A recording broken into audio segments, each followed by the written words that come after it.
Bonjour tout le monde! Voici une capsule portant sur les procédures de vote. Plus précisément, aujourd'hui, nous allons aller voir le vote par élimination. Pour le vote par élimination, nous allons observer le même exemple que nous avons utilisé pour la méthode de Borda et le principe de Condorcet. Alors, je vous rappelle qu'ici, nous avons fait un vote pour savoir quel est l'enseignant ou l'enseignante le ou la plus drôle de l'école et que comment ce tableau fonctionne, c'est que les 216 élèves qui sont ici ont voté dans cet ordre que M. Barry était le plus drôle, puis Mme Côté et enfin M. Aldo.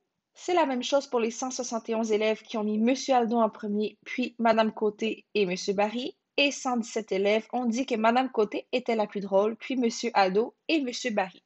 Et maintenant, nous voulons savoir quel est l'enseignant qui sera élu comme étant le plus drôle avec le vote par élimination. Donc, la première étape du vote par élimination, c'est de s'assurer que nous avons bel et bien une classification de préférence de la part des électeurs. Alors, puisque ça c'est fait, on est certain qu'on va pouvoir procéder au vote par élimination. Ensuite, la deuxième chose qu'on doit savoir avant de commencer les calculs pour le vote par élimination, c'est que le candidat qui sera gagnant est lui qui va obtenir la majorité des votes. Alors, le premier calcul à faire, c'est de déterminer combien de votes est-ce que nous avons besoin afin d'obtenir cette majorité-là. Je vous rappelle que pour obtenir la majorité des votes, on doit aller obtenir un peu plus que la moitié des votes recueillis. Alors, ce que je vais faire, c'est je vais prendre le total des votes, ce qui donne ici un total de 504 divisé par 2 ou 252 votes.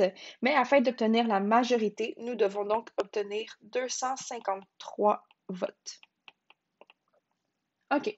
La prochaine étape pour le vote par élimination, c'est d'aller compter le nombre de votes de premier choix que chaque candidat a obtenu. Alors ici, M. Barry a obtenu 216 votes de premier choix, M. Aldo 171 et Mme Côté 117.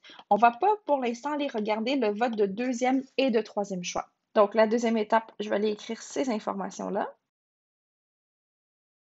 Et comme je l'ai dit, M. Barry a obtenu 216 votes, donc je vais l'écrire ici vis-à-vis le B pour Barry. M. Aldo a obtenu comme premier choix 171 votes, donc 171. Et Mme Côté a obtenu 117 votes de premier choix. Alors ici, on va l'écrire.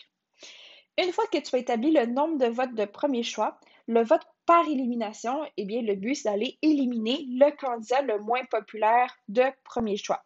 Alors ici, la personne qui a obtenu le moins de votes, c'est Mme Côté. Alors, les 117 votes qui lui appartiennent, on va les lui enlever. Donc, on va éliminer cette candidate partout dans notre tableau. Et tous ceux qui ont voté pour Mme Côté en premier choix, ils seront déçus, évidemment. Par contre, comment le vote par élimination fonctionne, c'est que tous ces 117 votes-là, pour compenser d'avoir éliminé Mme Côté, on va aller leur donner leur deuxième choix. Ça veut dire que les 117 élèves ici n'iront pas à Mme Côté, mais à la place, on va leur donner leur deuxième choix qui est M. Aldo.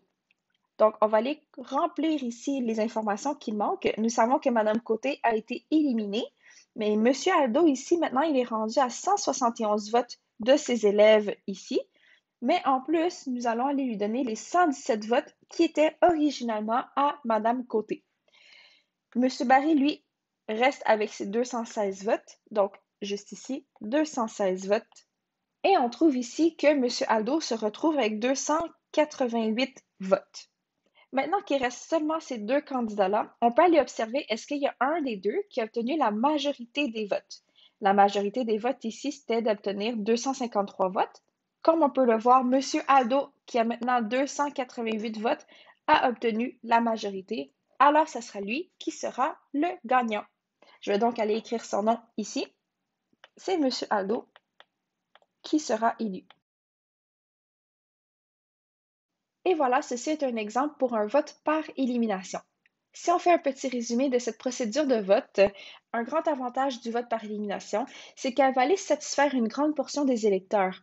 Effectivement, même si Mme Côté a été éliminée, les 117 élèves ici ne seront pas trop déçus puisque nous allons aller avec leur deuxième choix. Par contre, un des avantages du vote par élimination, c'est qu'elle est quand même complexe à mettre en œuvre. Nous avons plusieurs étapes à compléter et on peut imaginer comment ça peut devenir de plus en plus complexe si on avait plus que 3 candidats dans notre élection.